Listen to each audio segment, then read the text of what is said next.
Mısır, Hurghada'ya hoş geldiniz. Zamanı geldi. Kızıldeniz'de buluşabiliriz. Güzel bir tecrübe. Mesela Tayland'da böyle adacıklar var ya da Filipinler'de. Ama burada da çok yakın bir destinasyonu görme şansım oldu.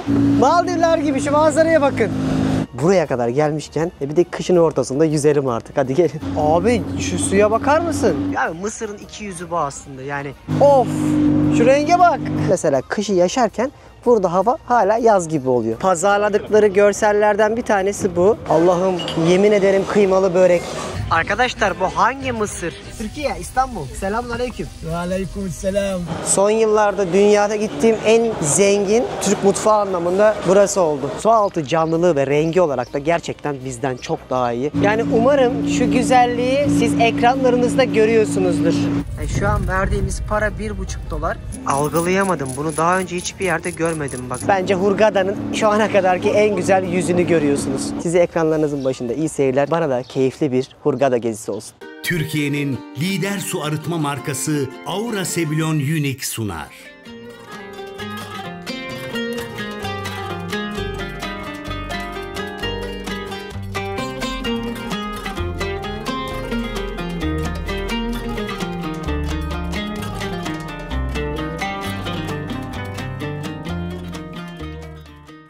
Hanımlar beyler, ben Deniz Pehlivan. Dünya turumun Mısır ayağına hoş geldiniz. Neredeyiz? Artık Kahire, Luxor rotasından sonra ülkenin en ünlü tatil beldelerinden ve son yıllarda Türklerin de en çok tercih ettiği yerlerden birisi Hurghada'ya geldim. Burada böyle deniz, kum, güneş keyfi yapacağım. Artık o Kahire'nin özellikle yorgun geçen günlerinden sonra birazcık da yolculuğun dinlenme kısmı olarak burayı seçtim. Burayı seçme sebebim de böyle Kızıldeniz'in kenarında bu ana yarım adalarının üstünde ülkenin böyle güneydoğusunda kalan bir turistik yer olduğundan dolayı. Özellikle son yıllarda öyle tesisler yapmışlar ki buraya. 2011 darbesinden sonra en çok tatil köyünün yapıldığı coğrafya olmuş buralar. Hatırlarsanız böyle size ilk rotamı başlatırken özellikle Türkler Şarm'a çok gidiyor demiştim. İşte onun bir öncesi de Hurghada dedikleri yer oluyor. Burada da daha çok insanlar dalışa geliyorlar, deniz, kum, güneşe geliyorlar ve biz mesela kışı yaşarken burada hava hala yaz gibi oluyor. Tabii ki yazın o sıcaklığı, nemi vesaire yok ama yine de gelmeye değer. Benim şu ana kadar hissettiklerim bu, çünkü ben buraya dün geldim. Uzun bir yolculuktan sonra Luxor'dan böyle yollar asfalt ama gerçekten kötü sürüyorlar. Yollarda hiçbir dinlenme tesisi ya da petrol ofisi yok doğru düzgün. Çok gerideler. Ulaşım konusunda bence bizim en az 50 yıl gerimizdeler. Kural bilmiyorlar. Burada insanlar ehliyetlerini para verip alıyorlar. Kursa mursa gitmesine gerek yok. Bunu yolda zaten anlıyorsunuz. Dualar ede ede 3 saatlik yolculuk sonrasında, hatta 4'e yaklaştı yanlış söylemeyeyim, Luxor'dan Hurghada'ya geldim. Burayı da bugün size hem gezdireceğim hem bu gezi rotalarımızın hepsini dahil edip neler yapabileceğinizi, nasıl plan çıkaracağınızı anlatacağım. Şu anda kaldığım otelde buranın en iyi otellerinden bir tanesi Rixos. Hem burada biraz tatil keyfi yapacağız hem de birlikte bu kenti gezeceğiz. Size ekranlarınızın başında iyi seyirler, bana da keyifli bir Hurghada gezisi olsun. Her ne kadar videomun başında Türklerin de tercih ettiği desem de Türkler buraya çok gelmiyor. Şarm'a gidiyorlar. Çünkü burada kapı vizesi alarak ülkeye giriş yapıyorsunuz. Bir de daha henüz tam anlamıyla Hurghada patlamadı Türkiye'de. O yüzden buraya gelirken bilmeniz gereken ilk şey, kapıda aynı Kahire'deki gibi vize alıyorsunuz. Ama Sina Yarımadası'nda olan Şarm'a giderseniz herhangi bir vize almayacaksınız. Onu da gidince gösteririm. Vize derken de $25 para veriyorsun. Kapıda ödediğin bir giriş ayak bastı parası gibi bir şey. Ne soru soruyorlar, ne fotoğraf çektiriyorsun. Hiçbir şey yok, gayet rahat yani. Şimdi buraya geldiğinizde de tamamen olay otel demiştim. Bak gösteririm gün içinde de. Şuranın arka tarafına geçiyorsun, yemyeşil ya. Arada 200 sene fark var. Neden? Dışarıda inanılmaz bir kaotik Mısır'ı görüyorsunuz. Turistlerin bunu hissetmemesi için de böyle devasa oteller yapmışlar ve içeride bambaşka bir diyar sizi karşılıyor. Bu bulunduğumuz otelin ismi de Rixos Premium Magavish Suites Villas diye geçiyor. Gayet güzel bir yer. Dün akşam buraya biz geldik, dinlendik. Yemek yemiştik. Böyle Türk restoranı vardı, Lalezar'da. Gayet iyiydi yemekleri. Muhteşem diyemem. Çok daha iyilerini yedim. Ama daha farklı restoranlar da var burada. Şu an kahvaltı yapmaya gidiyoruz. Bunu niye söylerim? Buradaki neredeyse bütün oteller ultra her şey dahil çalışıyorlar. Yani yiyebildiğiniz kadar 7/24 yeme içme var. Türklerin en sevdiği. Birazcık da bu yüzden tercih ediyor Türkler. Bir de fiyat olarak Türkiye'de bayağı bir farklı. Yani %30, %40'lara varan daha indirimli fiyatlar var bu coğrafyadaki otellerde. İnternetten bakarsınız. Ben en son gezim bittiğinde zaten hepsini anlatacağım size. Çok açım, kahvaltıya gidiyoruz. Bak kahvaltıya giderken böyle çok güzel ağaçlardan çocukların oyun oynayabilecekleri alan yapmışlar. Burada aileler de çok bu arada. Çift olarak da balayına dahi gelebiliyorsunuz buralara. Ama ona göre otel seçerken mesela dikkat edin. Adult only'ler var. Onları seçerseniz çocuklar olmuyor. Öyle oteller de var burada. Eğer adult only'siz seçerseniz aile karmaşasına da hazır olun. Genelde çocuklar böyle bıcır bıcır her yerden çıkıyorlar. İçeride o kadar çok havuz, o kadar çok bina var ki dev bir kompleks burası. O yüzden ulaşımı buggy'lerle sağlıyormuşsunuz. Lan şu sıcakta şu çimi koruyabilmek, bunu Dubai'de de söylemiştim. Büyük başarı. Bak burası ana restoranlardan bir tanesi. Abi şimdi Hurghada'ya gelip de size tarih gösterecek değilim. Yok zaten burada. O yüzden bunları göreceğiz. Deniz, kum, güneş. En azından bu dünya turumun tatil ayağını da görmüş olun. Rezillik bir yere kadar. Yorulduk. Çok güzel yemekler kokuyor şu anda. Vay be. Hello. Good morning. Abi tam Türklerin en sevdiği yere geldim. Her şey dahil açık mutfak. Bak şöyle bir göz atalım. Şu zeytinlerin güzelliğine bak. Arkadaşlar uzun zaman sonra bu kadar zeytini hiç görmemiştim. Peynir bölümü var. Ve şurada da var ayrıca. Türk oteli olunca aç kalacağınızı asla düşünmeyin. Öyle bir ihtimal dahi yok. Burada salamlar, pastırmalar. Şurada bakın çok güzel pırıl pırıl somonlar var. Bunları alabiliyorsunuz. Şurada isterseniz benim hiç sevmediğim ama Sezer kardeşimin normalde çok beğendiği, hatırlarsınız. Şöyle süte karıştırıp yenilen granolalar var. Good morning. You are making pancake. Yeah. Smells nice. Have a nice day. Çalışanlar çok güler yüzlü. Vallahi mütabbele kadar var. Şurada humus var, tahin var, labne peyniri var. Şurası dilediğiniz meyveleri alabileceğiniz bir alan. Şurada da çok güzel bakın yoğurtlar var. Bak bu kısım neredeyse hepsi böyle ekmeğinizin üstüne sürebileceğiniz ürünler. İşte reçelidir, tahinidir. Çok zengin. Verdiğiniz paranın karşılığını alırsınız burada. Yani bir de 7/24 restoranlar açık oluyor. Hiçbir şekilde aç kalmazsınız. Gündüz deniz, kum, güneş yoruluyorsun. Dinlenip sonra yemeğe devam. Böyle bir yer. Bak burası da ekmek reyonu. Arkadaşlar istediğiniz ekmek, bizim ekmeklerin aynısı. Bak burada da var. Şurada tatlı reyonu var. Direkt önünüzde ne ararsanız yapıp hemen sıcak sıcak veriyorlar. Ya simit çıkıyor ya, daha ne olsun. Mısır'da simit yiyebiliyorsun. Allah'ım yemin ederim kıymalı börek. Bakın su böreğiyle kıymalı börek var. Son yıllarda dünyada gittiğim en zengin otel olarak söylüyorum. Türk mutfağı anlamında burası oldu. Çok zengin. Her şey var. Hadi ben bir kahvaltımı yapayım. Yeter artık. Buralara gelip de menemen yiyeceğim. Aklıma gelmezdi. Gerçekten yeme içme çok iyi. Yani günler sonra böyle kahvaltı anlamında umduğum bir şeyi bulabildim. Çok iyi geldi o yüzden. En azından gözünüz doyuyor. Ne kadar kötü olabilir ki? Zaten çok iyi. Harika bir menemen yiyorum şu anda. Çok özlemişim. Börekler var. Somonuna kadar var. Harika bir kahvaltı. Çok beğendim. Buradan şimdi günümüze başlayacağız. Tatilin en sevdiğim şeyi böyle her şeyin elinizin altında olması ve burada da bunu vermeye başladım. Bak afiyet olsun. Bak şurada yemek yedik. Gayet güzel kahvaltı. Ben doydum şahsen. Oldukça keyifliydi. Burası da Panorama adında bir restoranmış. Bak sizi önce bir artık denizle kavuşturmak istiyorum. Burası bar kısmı gece böyle 12'ye 1'e kadar açık oluyor. Gelip ne isterseniz alabiliyorsunuz bak. Şu içkilerin hepsi fiyata dahil oluyor. Yani parayı ödedikten sonra bunları da hepsini alabiliyorsun. 7/24 ne isterseniz var. Buradan da böyle bir gemiye benzeyen bir tasarımla bar yapmışlar. Ama artık zamanı geldi. Kızıldeniz'le buluşabiliriz. Şuranın güzelliğine bak. Abi şu renklerin güzelliğine bakar mısınız? Mavi, açık mavi, turkuaz bütün tonları şurada görüyorsunuz. İşte şu meşhur dünyaca ünlü adalar şuradakiler. Bu bölgenin en ünlü adaları bakın şöyle görüyorsunuz. Hiçbir ağaç yok zaten her yerde olduğu gibi burada. Dalış merkezleri de şurada resiflerin başladığı yerler. Şu teknelerle de gidebiliyorsunuz. Şehir merkezinden kalkan teknelerle de gidebiliyorsunuz. Bak şurada top oynayan çok güzel bir çocuklar var. Hava harika. Çok beğendim. Böyle bir yerdeyiz şu anda. Karnımız tok, sırtımız pekse gari oteli gezebiliriz. Bak Burası ana havuzlarından bir tanesi. Şu odaların hepsinin önünde de bir şekilde havuza ulaşabiliyorsunuz. 30-40 tane havuz varmış. Böyle insanlar kış ortasında yazı yaşıyorlar abi. Valla bana sorarsan ben üşüyorum şu anda. Buralara gelmek için de en güzel zaman baharları. Yazın çok sıcak, yoğun da oluyormuş ama sıcağı bilerek gelmek gerekiyormuş. Aklınızda bulunsun. Buna göre plan yapın. Ne güzel ya. Bir yerde kar, kış, kıyamet varken bir uçağa atlıyorsunuz. Mevsim değişiyor. Dünyanın şu zenginliğine bayılıyorum. Abi bak şimdi otelin oda kısmına gidiyorum. Böyle yerlerden geçiyorsunuz bak. Her odanın böyle ortak yine havuzları var.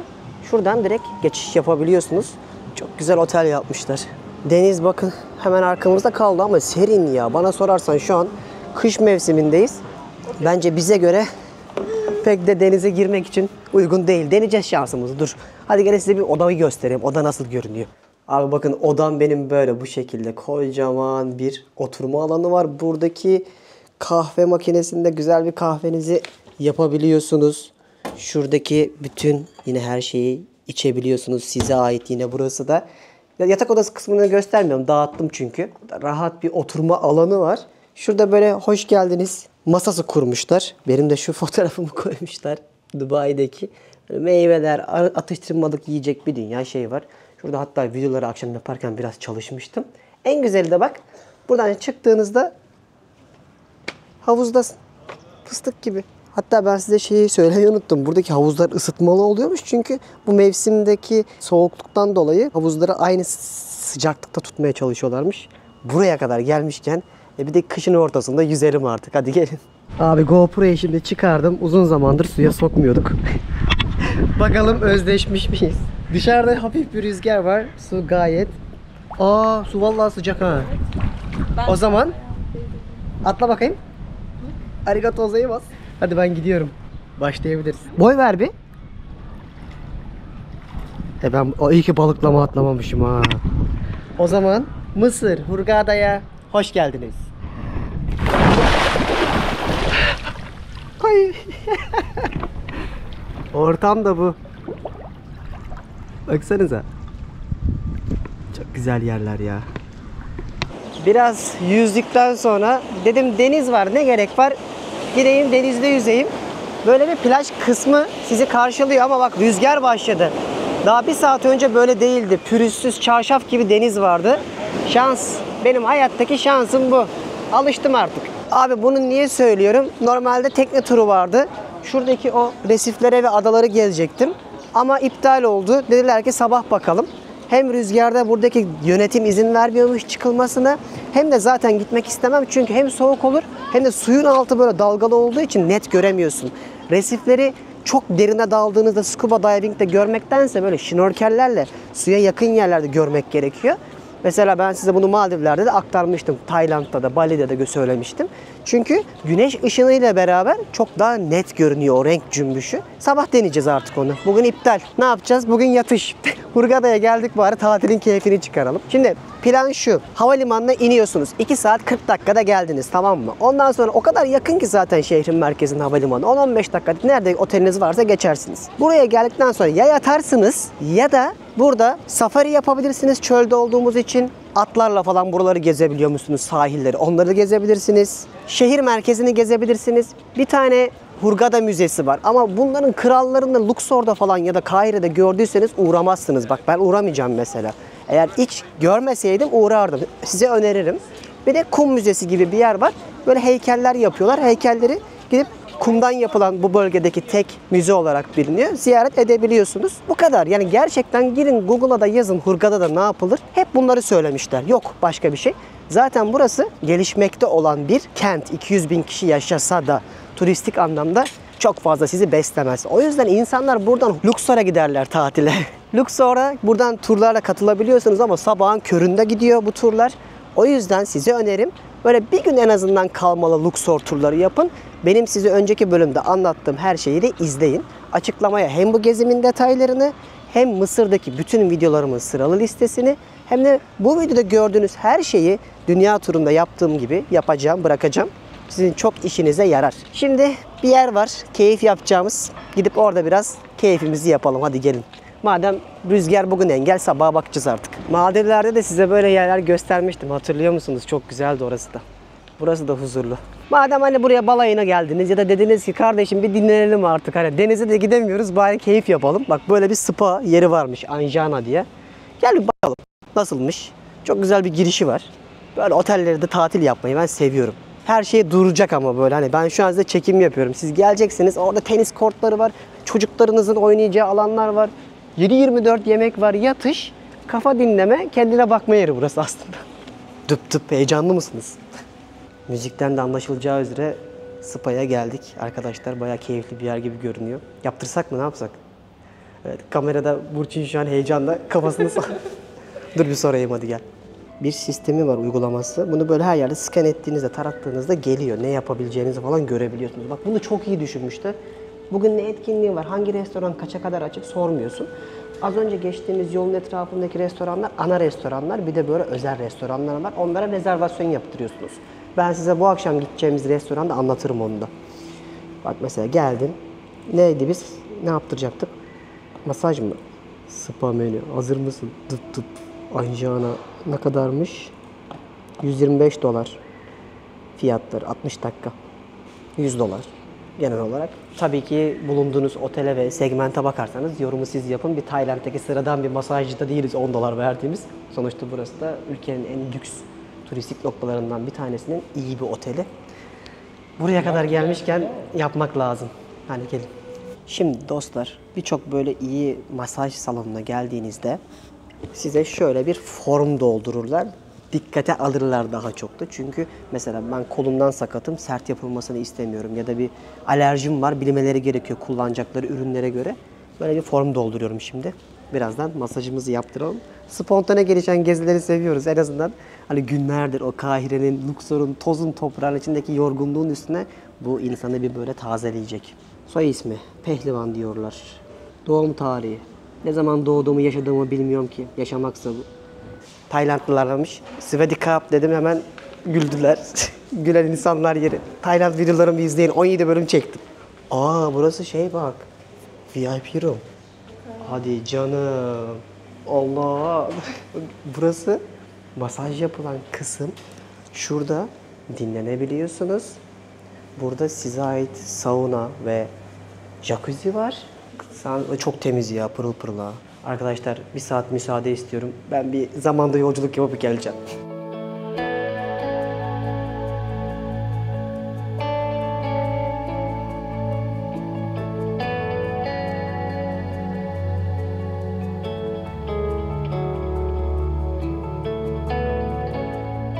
Resmen gençleştik. Yani bu Mısır'ın üzerimizdeki tozu toprağını attık, tertemiz olduk. Çok güzeldi, çok keyif aldım. Böyle bir insanları yeniliyorlar sağ olsunlar. Ellerine sağlık. Şimdi yine acıktık. Burada dinleniyorsun, masaja gidiyorsun, yüzüyorsun, acıkıyorsun. Başka yapacak bir şey yok. Rüzgar da biraz kırılmış ama artık tekneyle gidemeyiz. Sabah organize ettik, daha çarşaf gibiyken gidip göstermek istiyorum o resifleri. Şimdi yemek yemeye gidiyoruz. Hadi gel bakalım.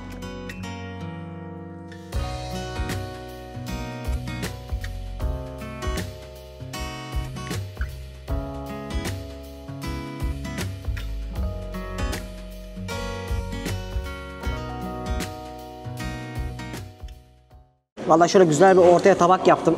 Köftesinden, tavuğundan, salatasından her şey var. Köfte bizdekine benziyor. Sonunda. Gidiyorsunuz orada istediğiniz her şeyi seçebiliyorsunuz. Önünüzde pişiriyorlar.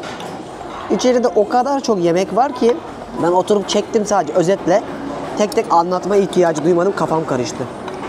Ben utanmasam şu anda mont giyeceğim. Yani tabii ki abartıyorum şu anda. Şöyle bir sahil kısmına geldim. Burada böyle duraklar var. Buggy'ler gelip sizi alabiliyorlar. Şunlar da böyle belli yerlere konmuş dolaplar. Kolanızı, meyve suyunuzu alabiliyorsunuz. Bunların hepsi de ücretsiz oluyor. Şurada bir kabanalar bölümü var. Bir de oraya bakalım. Deniz kenarı nasıl görünüyor. Çünkü bak fark ettiniz mi? Rüzgar bayağı dindi. Artık akşamüstü durmaya başladı. Bir girip şurayı görmek istiyorum.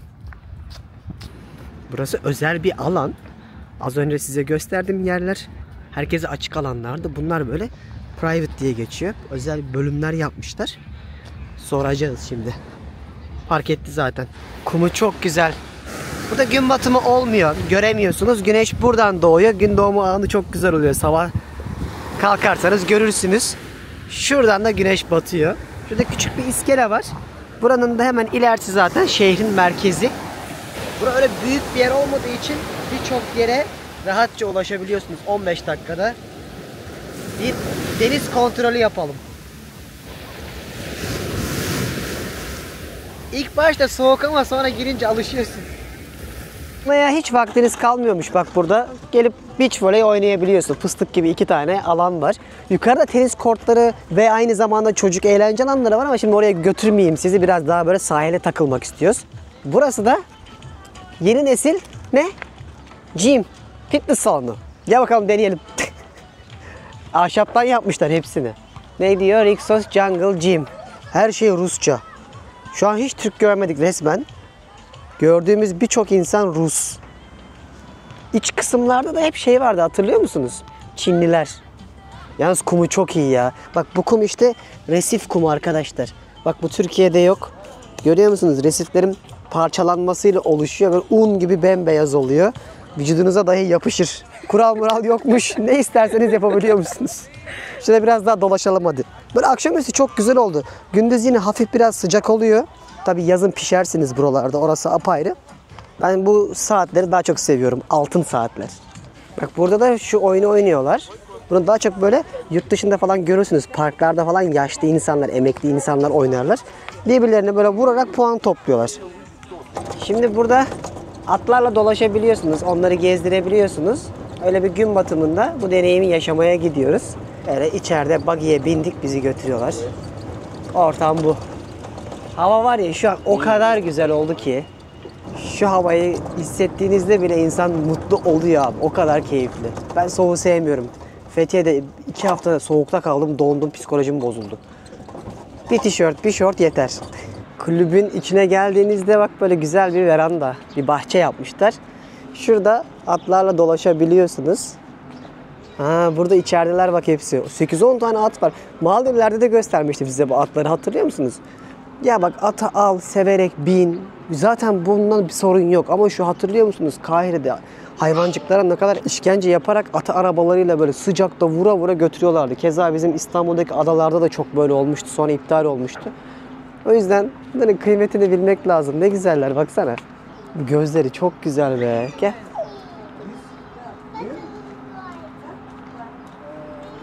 Çok tatlılar. Baksana o da sevilmek istiyor zaten. Biliyor sevildiğini var ya.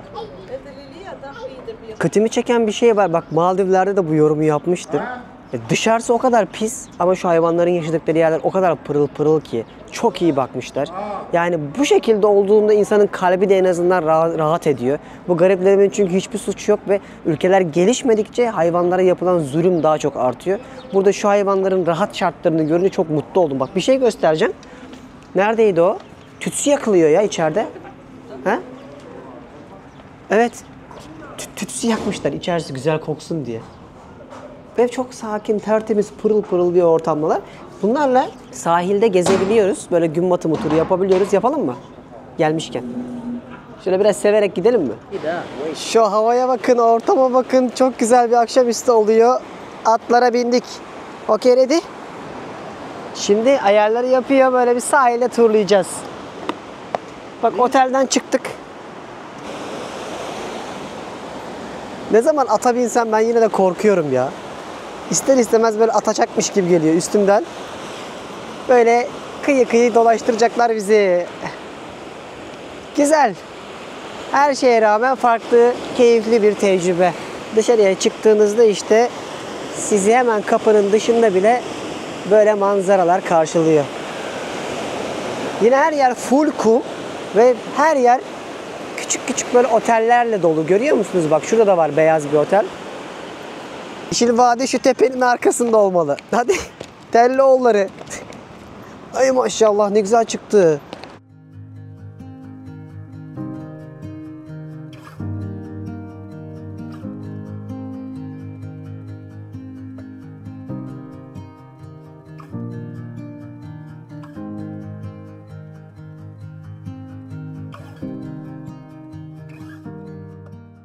Böyle bir atla gezinti yaptık. Gün batımı zamanıydı. Bir de burada erkenden akşam oluyor. Kış mevsiminden dolayı ve soğudu bile hava ama şurada bir şey dikkatimi çekti. Göstermeyi unuttum. Bak gelin. Hani siz belki bahar zamanı gelirsiniz, belki yaz. Haberiniz olsun. Burada günlük, akşam ve kulüp programları şeklinde spor programları da var. Her gün ne yapılacağını görebiliyorsunuz. Bugün mesela Latino Show varmış mesela. Gideriz onu izleriz en kötü. Birazcık şimdi dinleneceğim. Akşama hazırlanacağım. Çünkü burada çok güzel bir restoran var. Sen de mi geliyorsun? Yemek yiyeceğiz. Çok güzel bir buradaki restorana rezervasyon yaptık. Böyle büyük, herkesin yemek yediği alanlarda rezervasyon yapmıyorsunuz. Ama böyle belli başlı işte Brezilya restoranıdır, Akdeniz mutfağıdır, balık restoranıdır. Bunlara ayrı bir rezervasyon yaptırmanız gerekiyor akşamları için. Bu akşam gittiğimiz restoranda anlatırım zaten.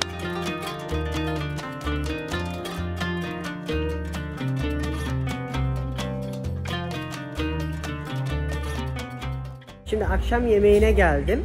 Burada farklı restoranlar var demiştim ya. Buradaki bu akşam seçtiğim yerin ismi şu La Churrascaria. Bu Brezilya'da, Arjantin'de size göstermiştim. Böyle elinizde bir kart oluyor ya da bir işaret. Yeşil olduğu müddetçe et gelmeye devam ediyor. Kırmızı olduğunda duruyorlar. Şimdi buraya kadar gelmişken böyle de bir restoranı görünce size göstermek istiyorum. Birlikte tecrübe edeceğiz. Kokular şahane, lezzetli, inşallah öyledir. Mesela şunu demiştim. Masaya geldik şimdi, oturduk, tamam mı? Güzel bir lezzetli bir yerdeyiz. Burada tahta kullanıyorlar. Brezilya'da mesela kart kullanıyorlar. Bunun şu kırmızı kısmını böyle koyduğumda artık et servisi gelmiyor. Yeşile döndürdüğünde sürekli bitmek bilmeyen bir et servisi devam ediyor olacak. Genelde böyle 7-8 farklı et tadıyorsunuz ve her seferinde farklı bir kişi gelip size bu eti sunuyor. Zaten birazdan keserken de göstereceğim. Bayağı açım. Buranın da şefi Brezilyalıymış, Sao Paulo'luymuş. Az önce tanıştım. Yani iyi çıkacağına eminim. Tahtanızı yeşille başlatıyoruz. Böyle geliyor, direkt önünüze bırakıyorlar. Ben normalde hayatta böyle bir restorana tavukla başlamam ama Arapların olduğu bütün ülkelerde tavuk çok iyi. Çok başarılı yapıyorlar bunu ya. Vallahi. Bak şef böyle getiriyor. Parçayla alacaksın. Kesecek şimdi Thomas kardeşimiz. Direkt kesmeden attım da. Çok iyi. Abi bıçağı altındanmış, gördün mü? Beautiful. Thomas, the best is coming ha. Yeah, Picanha. Brazilian picanha. Wow, looks amazing. Abi işte bahsettiğim picanha, dedim de çok iyiler diye bu. Böyle bir et. Bunu çok iyi yapıyorlar. Yani adam gelirken ben zaten alkışladım. Heyecanımdan anladı. Abi bak bıçağı da altınmış. Şöyle getirdi. İçindeki suyu görüyor musunuz? The most perfect meat you're gonna try tonight. So. Yeah, I'm already excited man. Böyle maşanızda alıyorsunuz. Şöyle juicy yani sulu kısımları çok güzel oluyor. Ben bunu çok seviyorum. Şuradan da biraz alalım. Arkadaşlar şu biliyorum şu an ekranı ekmek banıyoruz. Ama birinin bunu deneyimleyip anlatması lazım. Hakkınızı helal edin. Afiyet olsun.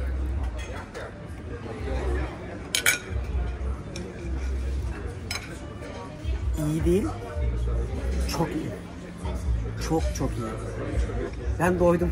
Mübarek kafi. Yine böyle bir et geldi. Bayağı büyük bir parça. Tenderloin geldi şimdi de. Enjoy the picanha, sir? It's amazing. Şimdi de tenderloin'in kısmı geldi. Bunu biraz daha soslu yapıyoruz ki diyor. Sert de dedi. O yüzden hani diğerleri gibi sadece tuzla değil, soslayarak yemek gerekiyor. Güzel. Pamuk gibi. Ama bence hala picanha. Güzel.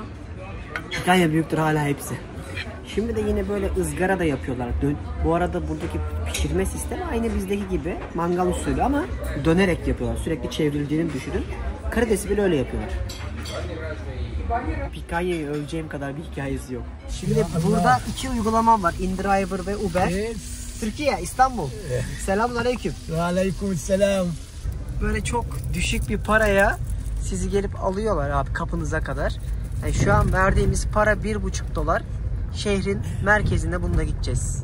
Bakalım o meşhur marina bölgesinde ne var? Çünkü hani akşamları orada dolaşın. Kafeler varmış. Böyle bir şehir tarafında size bir göstereyim en azından. Hadi bakalım.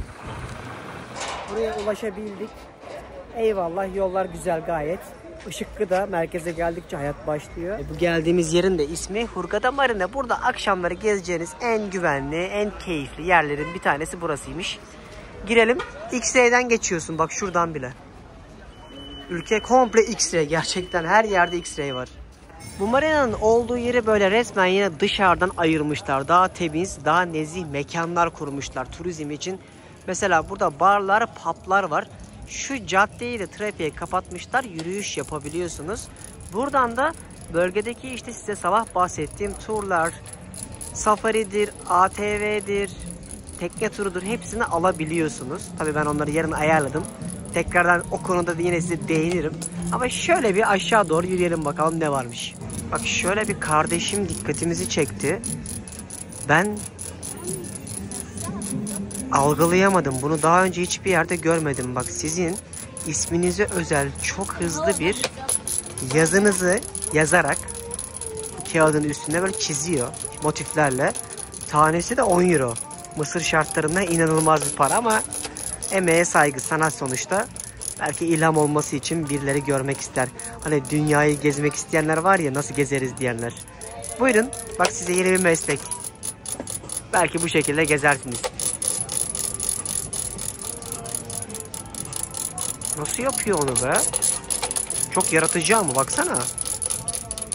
Arkadaşlar bu hangi mısır? Ben size kaç tane mısır gösterdim. Bu hangi versiyonu? Şuraya bakın, motor yatlara. Bambaşka bir dünya kurmuşlar. Zaten bunu diyorlardı.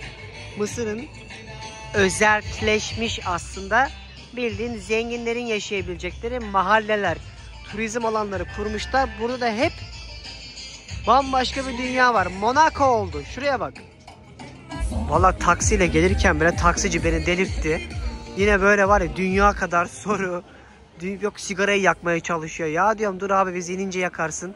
Sonra sahile geliyorsunuz. Bak bambaşka nezih ortamlar sizi bekliyor. Abi Mısır'ın iki yüzü bu aslında. Yani kurmuş oldukları mekanlar ve gerçek hayat.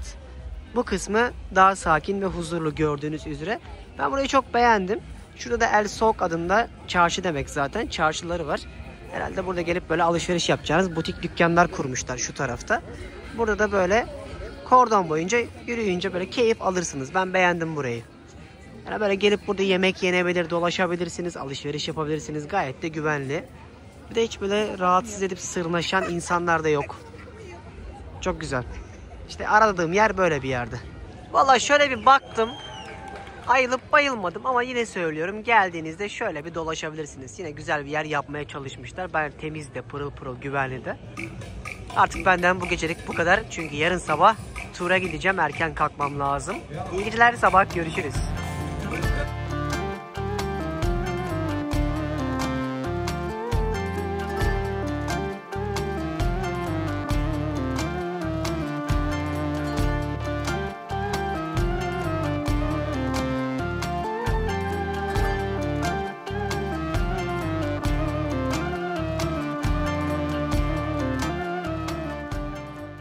Günaydınlar dostlar. Bugün şahane bir hava var. Ne rüzgar ne nem. Bakar mısınız şuranın güzelliğine? Vallahi çok keyifli uyandım. Kahvaltımı yaptım. Şimdi bu adalar bölgesine gitmek için marinanın olduğu yere geldim. Otelin önünde bir tane iskeleleri var.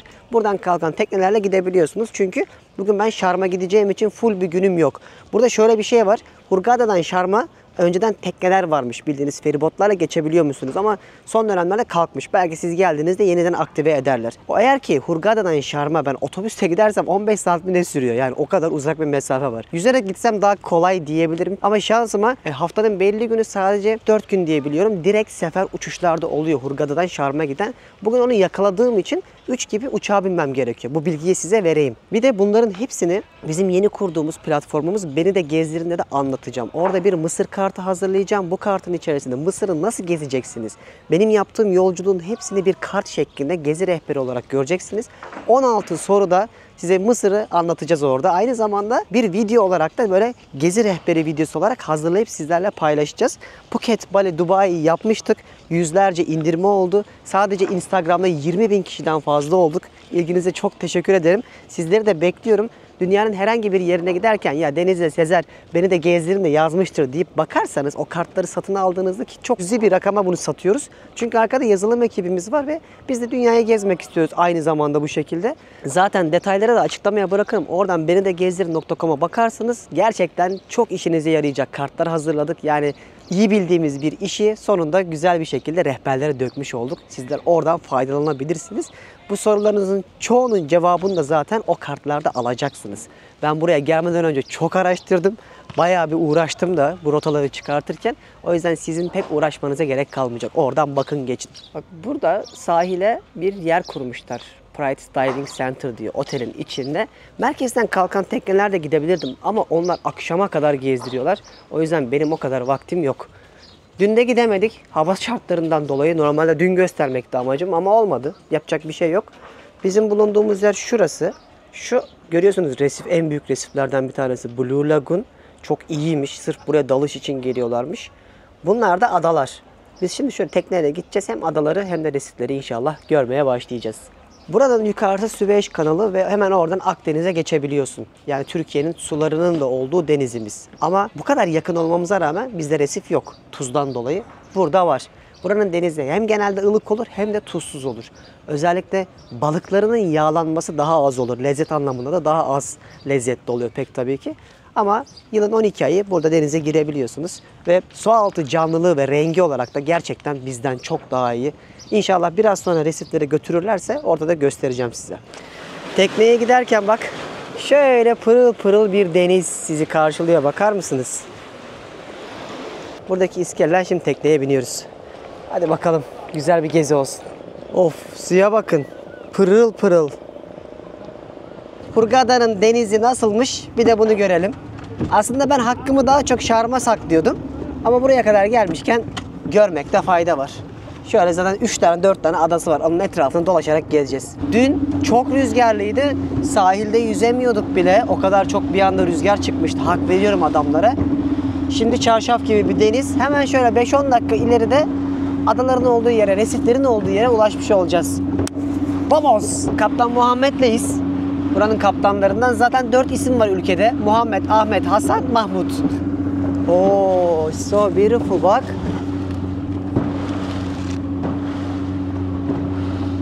Çok güzel. Abi şu suya bakar mısın? Parlıyor resmen. Oo, bakın burada pırıl pırıl bir deniz var.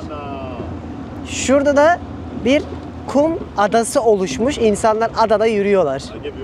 Çok güzelmiş burası. Uzaktan görünüyordu ama yakından gelince anlıyorsunuz küçük bir aslında kum adası olduğunu. Tabii minik. İşte asıl pazarladıkları görsellerden bir tanesi bu. Sığ kum sular, bembeyaz kristal bir deniz, ada. Buraya gelip fotoğraf çektiriyorlar insanlara. Ama asıl adalar şunlar. Oraya doğru gidelim. Çıktık şu anda. Hiçbir şey yok. İki tarafından da dalgalar birbirine kavuşuyor resmen. Su soğuk. Yazında çorba gibi oluyormuş. O yüzden yüzmek için en iyi zaman bahar mevsimi. Şöyle bir gittiğinizde yaklaşık bir 100 metre boyunca artık yılan şeklini almış, es şeklini almış bir adacık sizi karşılıyor. Biz şu an en yüksek noktasındayız. İleriye gittikçe kaybolmaya başlıyor ve etrafta yaklaşık 50-100 metre boyunca suyun seviyesi sadece 50 santim civarında. Yani belinize bile gelmiyor. Şu an üşüyorum. Yani gerçek söyleyeyim, ayaklarım serinliyor. Kış mevsiminde böyle burası. Nisan'dan itibaren bayağı ılımaya başlıyormuş. Bakalım Şarm nasıl olacak. Güzel bir tecrübe. Buraya kadar gelmişken hani Asya'da birçok yerde bunu görebiliyorsunuz. Mesela Tayland'da böyle adacıklar var ya da Filipinler'de. Ama burada da çok yakın bir destinasyonu görme şansım oldu. Hani sizler de en azından gelirseniz bu deneyimi yaşarsınız. Bu tekneler şuradaki marineden kalkıyordu. Şehrin merkezi orası zaten. Böyle günübirlik turlar da yapabiliyorsunuz. Bu otellerin kendi iskelelerinden kalkan teknelerle de sizi hızlı bir şekilde gezdiriyorlar. Diğerine geçelim hadi. Karayip korsanları gibi gidiyoruz. Hadi bakalım. Başka adaya. Çok iyi. Şu an resmen havada gidiyorum. Bak. Maldivler gibi, şu manzaraya bakın.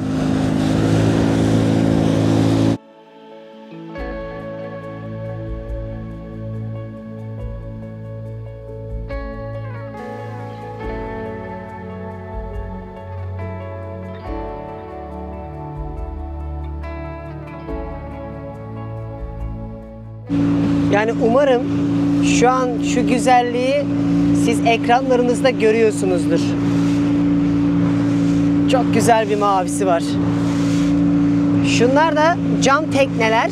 Altında cam oluyor ve bildiğiniz akvaryum havasını yaşatıyorlar size. Böylece böyle resiflerin üstünden giderken canlı canlı görebiliyorsunuz aşağıyı. Çok iyi pazarlamışlar. Bunu da her yerde zaten turların reklamlarında görürsünüz. Hani belki böyle resiflere dalmayacağız, görelim deseniz de o yeterli oluyormuş. En azından görmüş olursunuz o renk cümbüşünü. Hiçbir şey yok buralarda bakın. Adalarında bir tane ağacı bırakın, bitki dahi yok, görüyor musunuz? Ama işte denizi de bu kadar güzel. Of!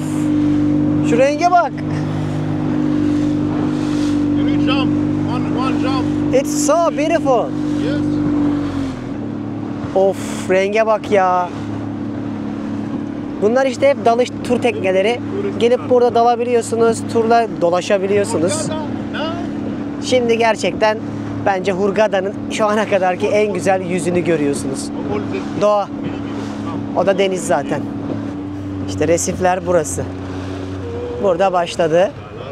Bunların altında dünya kadar bakın balıklar var, canlıları görüyorsunuz. Yani ama ben sanırım şeydeki daha büyük, Şarm'daki daha böyle gösterişli.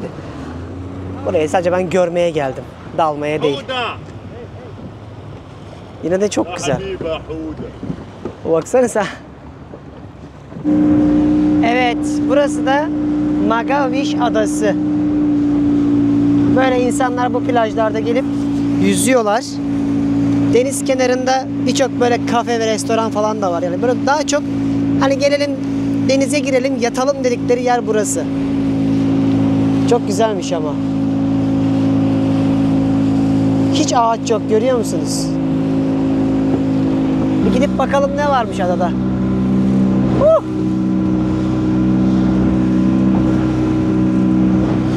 Bu adaya mesela gelmek istiyorsun, girişte para ödüyormuşsun. İlerideki adalara gitmek için de günlük turlarla gidilebiliyor. Ama bence şöyle tekneyle gezmek daha rahat. Serin serin geziyorsun ve farklı bir dünya yer görüyorsun. Ben ne zaman şu beach club'lara falan gitsem adalara aynı yerde durunca sıkılanlardanım. Tabii karar sizin.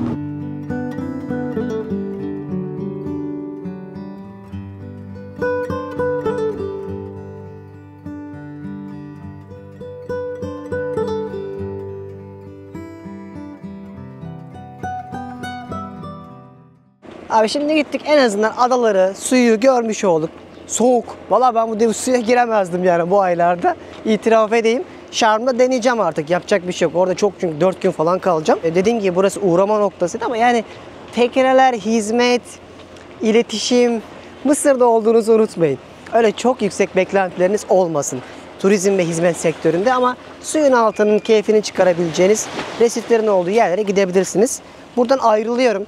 Birazdan havalimanına geçeceğim. Oradan Şarm'a 20-25 dakikalık bir uçuşla ulaşmayı planlıyorum inşallah.